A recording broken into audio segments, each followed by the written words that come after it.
Hello everyone, this is Evan from BlazikenTCG. So this is going to be my first video on my second channel. So I know a lot of you guys probably came from my main channel in which I do like pack openings and whatnot. I'll leave a link in the description if you want to go subscribe to that one. But I decided to make another channel in which I will cover like the competitive side of the Pokemon trading card game. So I'm gonna do like a series as well where I go over like all the different decks in this format and give you guys like a matchup guide and tell you how to play the decks well. I've been playing the Pokemon trading card game for about 2 years competitively, and I've been playing Turbo Lost Box for quite some time now. So yeah, this is a deck that I've been practicing a lot with. I've played it at a lot of tournaments. I played Turbo Kyogre Lost Box to NAIC this year. So I'm going to start off by giving you guys a matchup spread for this deck for my first video. So yeah, so the main idea of this deck is you play it as a normal Lost Box deck with your main draw engine of Chorus and Comfey, and then your main attackers as Sableye and Cramorant. But you use Lost Vacuum, Force Heal Stone, and Pokestop to just turbo through the deck as fast as possible and try and get Mirage Gate active as quick as you can, so you can start charging up your V Pokemon or your other attackers, your single prize attackers. So I'm going to go over all the different decks that you need to know how to play against, and and I'll be giving you guys I'll pretty much just tell you guys how to play your different matchups. So yeah, let's get right into it. Okay, so I'm going to start off with telling you guys about the Mirror Match, because that's probably going to be the most popular deck that you're going to play against. That and Gardevoir are going to be like the two most popular decks. So the Mirror Match is pretty much just whoever gets Sableye first oftentimes will win. Attacking first also helps, so it is correct to go second in the Mirror Match. In every other matchup you want to go first, but in the Mirror you always want to go second, because then you can use Chorus and you can attack with Cram. So ideally you want to go second, get a Chorus and at least 2 Flower Selects, and then attack with Cramorant to knock out one of their Comfeys or something of that nature. And then you just want to try and turbo through the deck and get Sableye active as quick as you can and start lost mining away, because a lot of times whoever gets Sableye first is going to win. Also, you want to get Greninja in play as quick as possible, because then if they use an escape rope, you can send up Greninja, and then basically they're just wasting a spit innocently if they have to spit into Greninja. Spitting into Greninja is a pretty bad play. Like, sometimes you have to do it, but it's a pretty bad play to spit into Greninja, so you always want to get Greninja as quick as possible, just so if they try and escape rope, you have something to send up. So yeah, the Mirror Match is pretty straightforward. It's one of the more skill-based matchups. I mean, this deck's a kind of hard deck to play, so most of your matchups are going to be very skill-based, but the Mirror Match especially is pretty much just whoever gets set up. So yeah, next up we have the Gardevoir matchup. So this is another very popular deck. So this is probably about a 50-50 matchup. If you go first, then I'd say you're very favorable, but if you go second, then it's a lot less likely you're going to win, because basically, if the Lost Box player can get Sableye before the Guardy player gets everything evolved up, the Lost Box player wins. But if the Guardy player gets everything evolved up before the Lost Box player gets Sableye, then the Gardevoir player wins. So they're probably just going to, so they're, well actually most always they're going to just try and get everything set up turn 1, and then turn 2, like, start rare candying up their routes into Gardevoirs and start attacking. Cresselia is a very good attacker in this matchup, because they cannot spit into Cresselia and knock it out, and then you can also just basically attach to your Shining Arcana Gardevoirs and everything else, and then just remove the damage. So yeah, pretty much just try and get Sableye online as quick as possible. The other big thing about this matchup is a lot of times people will lost mine the Manaphy. You don't want to lost mine Manaphy. You want to start lost mining their Kirlias and routes before they start evolving them, because you're not going to be using Moonlight Shuriken as much in this matchup. And if you lost mine Manaphy, they're just going to Super Rod to get it back. So always start pinging their routes and Kirlias rather than Manaphy. That's a big mistake I see a lot of players make.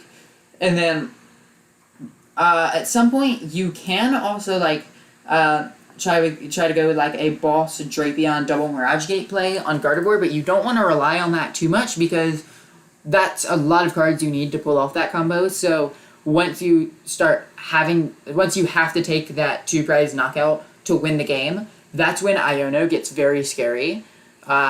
Just because they can really stick a good Iono and then just prevent you from pulling off that combo. So the Guardy matchup is pretty much just get Sableye as quick as possible.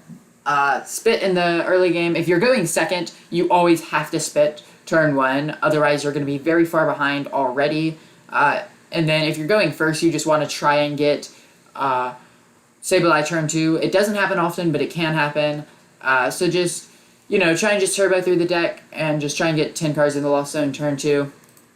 Then we have Lugia Archeops. So this is probably one of your harder matchups just because Tyranitar is really tough.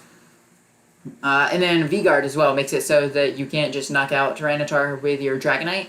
So pretty much the best way to play this matchup if you're going second is just try and get Raikou online turn 1 and try and just knock out a Lugia V if the Lugia is in the active spot. Or even better, try and get Dragonite online turn 1, so then you can knock out like a Lugia V or a Tyranitar V or whatever they send up, because you're at some point going to have to play an escape rope, most likely. So, yeah. So just try and get your V Pokemon set up as quick as possible. At some point you're going to have to, knock out a Tyranitar, so the best way to do that is probably going to be like, try and set up like a play with Lost Mine. So like use Dragon Gale and hit into Tyranitar, and then just try and set up for a Lost Mine play the next turn. If they have to put down Lumineon or Squawkabilly, that's good for you, of course, because those are just 2 free 2-prize targets whenever you want them. And then yeah, Lugia sometimes bricks, and sometimes they don't get Archeops in the discard pile turn 2. So just hope for the best in this matchup. It's probably one of your tougher matchups just because Tyranitar can mill cards, and sometimes you will lose games just because they get lucky with their Tyranitar and mill away your good cards, like the items that you need. So I have lost games that way just because they'll sometimes get lucky and mill like my last Mirage Gate that I need, or my last Super Rod, or something of that nature. So this is really one of the more frustrating matchups. I feel like this is kind of one of the more luck-based matchups just because you just have to hope you get lucky and they don't discard. So that's why I don't like this matchup much, but, it's probably like 40-60. It's not exactly a good matchup, but it's not the worst matchup either. Then we have Fusion Mew. So Fusion Mew, I think, is... So a lot of people would say it's like an auto-win. It is not an auto-win. They can beat you. A lot of times what people will do is they will knock out a Mew V or a Genesect V turn 1 with something like Raikou, since this deck does require you to get a fair amount of Pokemon on the bench turn 1.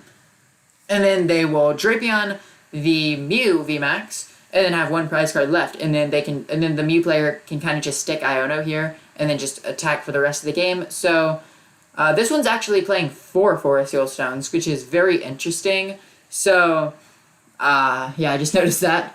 But really so for the Mew player, they're going to not put down the single prize Pokemon because that just throws off the whole prize shade. So if they have to put down the single prize Pokemon, obviously Lost Mine it at some point, then you can go the 2-1-3 prize map in this matchup. But they're most likely not, and what they're also going to do is they're going to be using like their Power Tablets and Cleansing Gloves on Mew VMAX, and then they're just going to start using Cross Fusion Strike Psychic Leap to knock out your Comfies in the early game, just so that in the early game, the most prizes you can take with Drapion would be 2. So that's what a good Mew player would most of the time do. They would just Psychic Leap continuously and just take the 3 prize target off the board every single turn.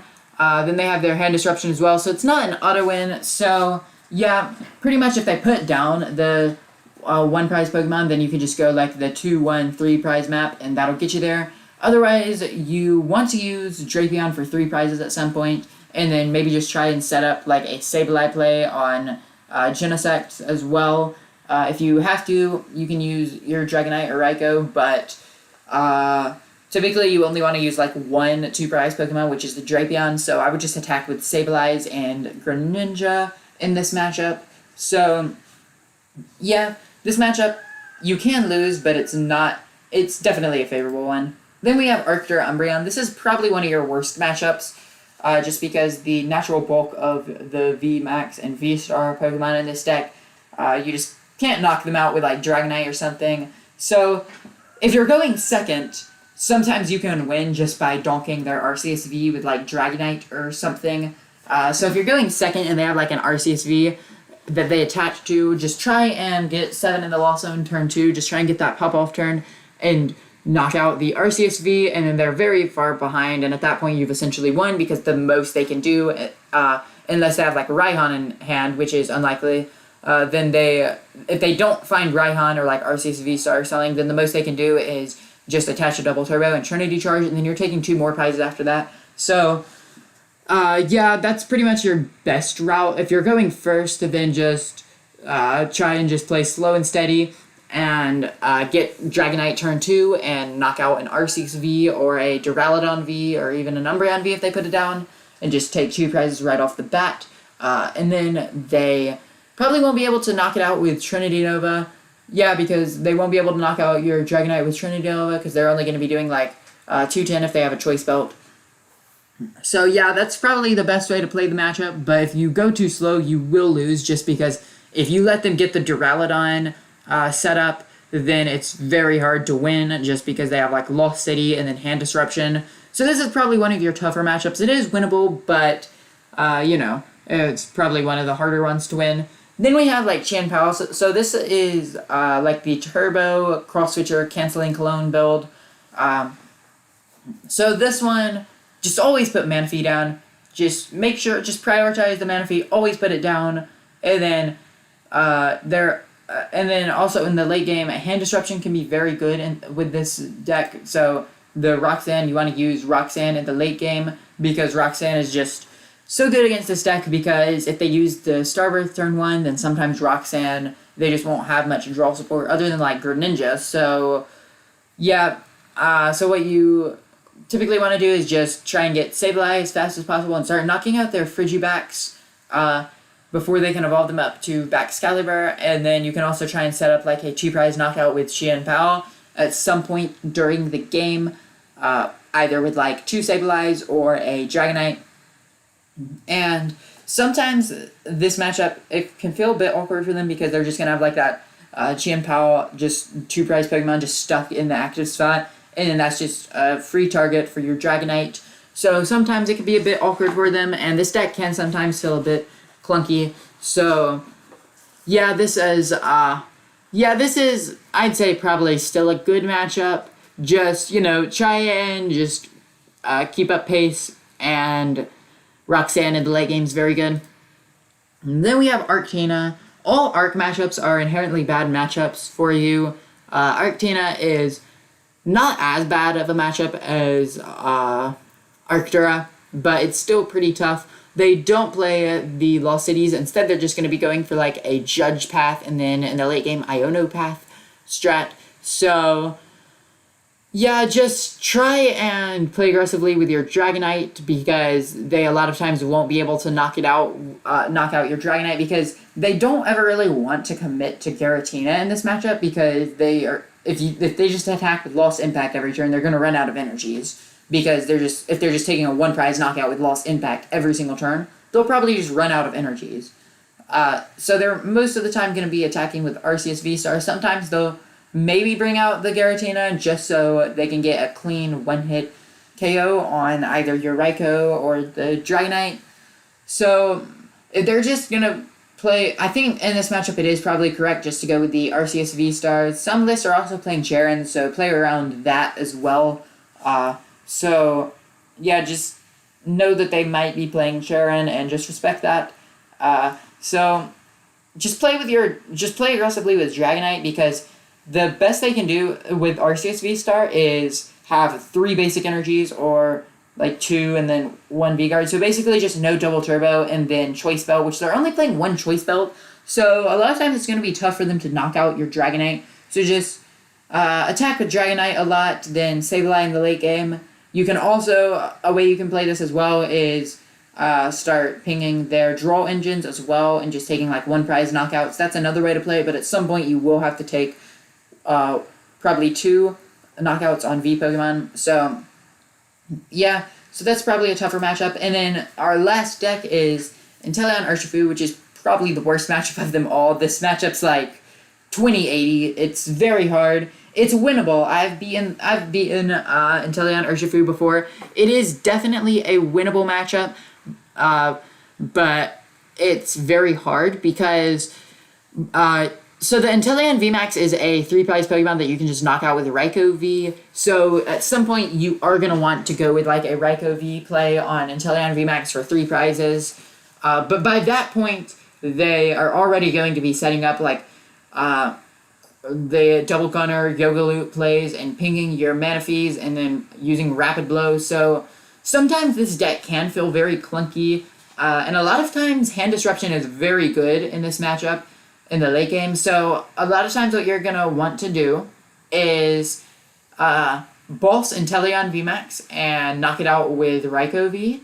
And then once they get down to like 2 prizes, then set up like a Rock Sand play and then Lost Mine the Octillery, because then they're basically just going to have no draw left. I think that's the best way to play that matchup. I might be wrong, but I think that is definitely the best way to play it. So there you have it, guys. That is the Turbo Lost Box matchup guide. If you enjoyed this video, please make sure to hit that like button. I would really appreciate it. This is my first video on the secondary channel, and I really want to start making more content on this channel. So yeah, make sure to subscribe to me. I would really appreciate it. Let's see if we can get like 10 likes on this video. That would make me really happy. So yeah, there you have it, guys. And I'll see you guys in the next one. Peace.